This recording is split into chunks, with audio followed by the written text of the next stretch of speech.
ಮಲೆನಾಡು ರೈತ ಹೋರಾಟ ಸಮಿತಿ ಇವತ್ತು ಎಸಿ ಕಚೇರಿ ಮುಂಭಾಗದಲ್ಲಿ ನೂರಾರು ರೈತರು ಇವತ್ತು ಬಂದು ಪ್ರತಿಭಟನೆಯನ್ನ ಮಾಡಿದ್ರು. ಪ್ರತಿಭಟನೆಯನ್ನ ಮಾಡಿ ಸರ್ಕಾರಕ್ಕೆ ಮನವಿಯನ್ನ ಕೂಡ ಕೊಟ್ಟಿದ್ದಾರೆ. ನಾನು ಕೂಡ ಆ ಸಭೆಯಲ್ಲಿ ಪಾಲ್ಗೊಂಡಿದ್ದ ಸಂದರ್ಭದಲ್ಲಿ ತೀನಾ ಶ್ರೀನಿವಾಸ್ ಅವರು ಭಾಷಣವನ್ನ ಮಾಡಿದರು. ಸುಮಾರು 20-30 ನಿಮಿಷಗಳ ಕಾಲ ಅವರೇ ಒಬ್ಬರೇ ಮಾತನಾಡಿದ್ರು. ಯಾರಿಗೂ ಕೂಡ ಭಾಷಣಕ್ಕೆ ಅವಕಾಶಗಳನ್ನ ಕೊಡಲಿಲ್ಲ. ಆದ್ರೆ ನಾವು ಈ ಹಿಂದೆ ಹೋರಾಟಗಳನ್ನ ರೈತರು ಮತ್ತು ನಾವು ಎಲ್ಲರೂ ಸೇರಿ ಅನೇಕ ಹೋರಾಟಗಳನ್ನ ಮಾಡಿದೀವಿ. ಈ ಶರಾವತಿ ಮುಳುಗಡೆ ಆದಂತ ಸಂತ್ರಸ್ತರು ಅವರಿಗೆ ಸರಿಯಾದ ರೀತಿಯ ಭೂಮಿಯನ್ನ ಕೊಡಲಿಲ್ಲ, ಮತ್ತು ಭೂಮಿ ಕೊಟ್ಟಿದ್ರು ಸಹಿತ ಆ ಪಾಣಿಯಲ್ಲಿ ಅರಣ್ಯ ಅಂತ ಬರ್ತಾ ಇದೆ, ಅದನ್ನ ತೆಗೆದು ಹಾಕ್ಬೇಕು ಅಂತ ಹೇಳಿ ಸಾಕಷ್ಟು ಸರಿ ಹೋರಾಟಗಳನ್ನ ನಾವು ಮಾಡಿದ್ದೇವೆ.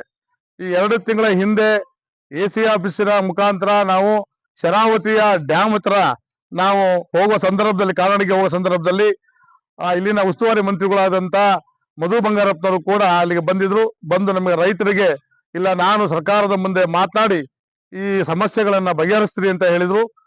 ಆವಾಗ ಆ ಹೋರಾಟಗಳನ್ನ ಕೈ ಬಿಟ್ಟಿದ್ದೀವಿ ರೈತರು ನಾವೆಲ್ಲ ಸೇರಿ. ಹಾಗೆ ಬೆಂಗಳೂರಿಗೂ ಕೂಡ ನಾವು ನಿಯೋಗವನ್ನ ಹೋಗಿದ್ದೀವಿ. ಅವರ ಮುಖಾಂತರ ಶಾಲಿನಿ ರಜನೀಶ್ ಅವರು ವಿಧಾನಸಭೆಯಲ್ಲಿ ಸಭೆ ನಡೆಸಿದ್ರು, ಅಧಿಕಾರಿಗಳು ಬಂದಿದ್ರು.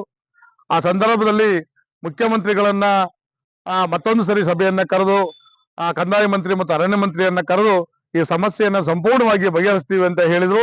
ಆದ್ರೆ ಇವತ್ತು 5-6 ತಿಂಗಳಾದ್ರೂ ಸಹಿತ ಮಧು ಬಂಗಾರಪ್ಪನವರು ಮಾಡ್ಲಿಲ್ಲ. ನಾನು ಏನು ಒತ್ತಾಯ ಮಾಡ್ತಾ ಇದ್ದೇನೆ ಅಂತ ಹೇಳಿದ್ರೆ, ಇವತ್ತು ಈ ರೈತರು ಶಿವಮೊಗ್ಗ ಜಿಲ್ಲಾಧಿಕಾರಿ ಎದುರುಗಡೆ ಸಾಕಷ್ಟು ಸರಿ ಮನವಿಯನ್ನು ಕೊಟ್ಟಿದ್ದಾರೆ. ಹಾಗೆ ಎಸಿ ಕಚೇರಿ ಮುಂದ್ಗಡೆ ಎಸಿ ಮನವಿಯನ್ನು ಕೊಟ್ಟಿದ್ದಾರೆ. ಆದ್ರೆ ಇಲ್ಲಿಯ ಶಾಸಕರು ಆದಂತ ಮಂತ್ರಿಗಳು ಆದಂತವರು ಶಿವಮೊಗ್ಗ ಜಿಲ್ಲೆಯ ಅವರು ಈ ವಿಧಾನಸಭೆಯಲ್ಲಿ ಮಾತಾಡಬೇಕಾಗಿತ್ತು. ಯಾಕೆಂತ ಹೇಳಿದ್ರೆ, ಸಭೆಯಲ್ಲಿ ಶಾಸನ ಸಭೆಯಲ್ಲಿ ನಮ್ಮ ಜನರಿಂದ ಆಯ್ಕೆಯಾಗಿ ಹೋದಂತವ್ರು ನಮ್ಮ ಸಮಸ್ಯೆಯ ಬಗ್ಗೆ ವಿಧಾನಸಭೆಯಲ್ಲಿ ಚರ್ಚೆ ಮಾಡಬೇಕು, ಅಲ್ಲಿ ಪ್ರಸ್ತಾವನೆಯನ್ನ ಇಡಬೇಕು. ಅಲ್ಲಿ ಈ ಸಮಸ್ಯೆ ಏನು ರೈತರ ಸಮಸ್ಯೆ ಇದೆ, ಆ ಸಮಸ್ಯೆಯ ಬಗೆಹರಿಸಿಕೊಡ್ಲೇಬೇಕು. ಇಲ್ಲ ಅಂತಂದ್ರೆ ನಾವು ಯಾವುದೇ ಕಾರಣಕ್ಕೆ ನಾವು ರೈತರ ಅಲ್ಲಿ ಊರಿಗೆ ಹೋಗೋ ಹಾಗಿಲ್ಲ. ರೈತರು ನಮ್ಮನ್ನ ಕೇಳ್ತಾ ಇದ್ದಾರೆ ಅಂತಕ್ಕಂಥದ್ದನ್ನ ಶಾಸಕರಾದಂತ ಇಲ್ಲಿನ ಸಾಗರ ಶಾಸಕರಾದಂತ ಗೋಪಾಲಕೃಷ್ಣ ಅವರು ಮಾತಾಡಬೇಕು. ಅಲ್ಲಿನ ಪಕ್ಕದ ಶಾಸಕರು ಮತ್ತು ಮಂತ್ರಿಗಳಾದಂತ ಮಧು ಬಂಗಾರಪ್ಪನವರು ಮಾತಾಡಬೇಕು. ಇಲ್ಲಿನ ಆರ್ಗ ಜ್ಞಾನೇಂದ್ರ ಅವರು ಮಾತಾಡಬೇಕು. ಹೀಗೆ ಅಕ್ಕಪಕ್ಕದ ಎಲ್ಲಾ ಶಾಸಕರು ಕೂಡ ಮಾತನಾಡಿ ನಮ್ಮ ರೈತರ ಬಗ್ಗೆ ಸಮಸ್ಯೆ ಬಗೆಹರಿಸಲಿಲ್ಲ ಅಂತ ಹೇಳಿದ್ರೆ ನಾವು ಯಾವುದೇ ಕಾರಣಕ್ಕೆ ಇಲ್ಲಿ ಶಾಸನ ಸಭೆಯಲ್ಲಿ ಇರ್ಲಿಕ್ಕೆ ಸಾಧ್ಯ ಇಲ್ಲ. ನಾವು ಕೂಡ ರೈತರ ಪರವಾಗಿ ನಿಲ್ತೀವಿ. ನಮಗೆ ಶಾಶ್ವತ ಅಲ್ಲ ಈ ಶಾಸಕರ ಹುದ್ದೆ ಅಂತಕ್ಕಂಥದ್ದನ್ನ ಅವರು ಹೇಳಬೇಕು. ಅದು ಹೇಳ್ಬೇಕಾದ್ರೆ ನಾವು ಏನು ಶಾಸಕರ ಕಚೇರಿ ಮುಂದೆ ಧರಣಿ ಮಾಡಬೇಕು, ಶಾಸಕರ ಮನೆ ಮುಂದೆ ಧರಣಿ ಮಾಡ್ಬೇಕು ರೈತರು. ಅದಕ್ಕೆ ನಾನು ಇವತ್ತು ಹೇಳ್ಬೇಕು ಅಂತ ರೈತರ ಗುಂಪು ಇದರಲ್ಲಿ ಏನು ಹೋರಾಟದಲ್ಲಿ ಹೇಳ್ಬೇಕಂತ ಮಾಡಿದ್ದೆ. ಅದೇ ತೀನಾ ಶ್ರೀನಿವಾಸ್ ಅವರು ನಮ್ಗೆ ಅವಕಾಶ ಕೊಡ್ಲಿಲ್ಲ.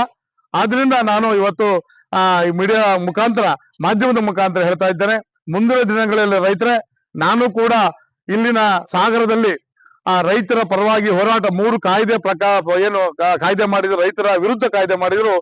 ಕಾಗೋಡಿನಿಂದ ಪಾದಯಾತ್ರೆ ಸಾಗರದಿಂದ ಶಿವಮೊಗ್ಗದಿಂದ ಬೆಂಗಳೂರು, ಹಾಗೆ ಡೆಲ್ಲಿಯವರೆಗೂ ಕೂಡ ನಾನು ಅಲ್ಲಿವರೆಗೂ ಕೂಡ ರೈತರ ಪರವಾಗಿ ಹೋಗಿದ್ದೇನೆ.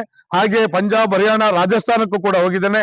ಅಲ್ಲಿ 1 ವರ್ಷ ಏನು ರೈತರ ಸಮಸ್ಯೆಯನ್ನ ಹೋರಾಟ ಮಾಡಿದ್ರು, 15 ದಿನಗಳ ಕಾಲ ನಾನು ಅಲ್ಲಿ ಡೆಲ್ಲಿಯಲ್ಲಿ ಕೂಡ ಇದ್ದೇನೆ. ಹಾಗೆ ರೈತರಿಗೆ ನಾನು ಹೇಳ್ತಾ ಇದ್ದೇನೆ ಮತ್ತು ಸಾರ್ವಜನಿಕರಿಗೆ ನಾನು ರೈತರ ಪರವಾಗಿ ಹೇಳ್ತಾ ಇದ್ದೇನೆ, ನೀವು ಈ ಮುಂದೆ ಹೋರಾಟ ಮಾಡ್ಬೇಕಾದ್ರೆ ನಾವು ಶಾಸಕರ ಭವನದ ಎದುರುಗಡೆ ಮತ್ತು ಅವರ ಮನೆ ಮುಂದೆಗಡೆ ರೈತರು ಹೋರಾಟ ಮಾಡಿದ್ರೆ ನಮಗೆ ನ್ಯಾಯ ಸಿಗತ್ತೆ, ಇಲ್ಲ ಅಂದ್ರೆ ಸಿಗೋದಿಲ್ಲ ಅಂತಕ್ಕಂಥ ಮಾತನ್ನ ಈ ಸಂದರ್ಭದಲ್ಲಿ ಹೇಳಲಿಕ್ಕೆ ಇಷ್ಟಪಡ್ತೇನೆ.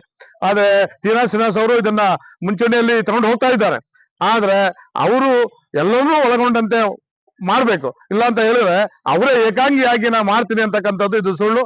ಹಾಗಾಗಿ ನಮ್ಮ ಎಲ್ಲರ ಹೋರಾಟಗಾರನ ತೆಗೆದುಕೊಂಡು ಮುಂಚೂಣಿಯಲ್ಲಿ ಹೋದ್ರೆ ಈ ಹೋರಾಟ ಸರಿಯಾದ ರೀತಿಯಲ್ಲಿ ಆಗತ್ತೆ ಮತ್ತು ರೈತರಿಗೆ ನ್ಯಾಯ ಸಿಗತ್ತೆ ಅಂತಕ್ಕಂಥ ಮಾತನ್ನ ಈ ಸಂದರ್ಭದಲ್ಲಿ ಹೇಳ್ತಾ ನಾನು ಮಾತನ್ನು ಮುಗಿಸ್ತೀನಿ. ನಮಸ್ಕಾರ.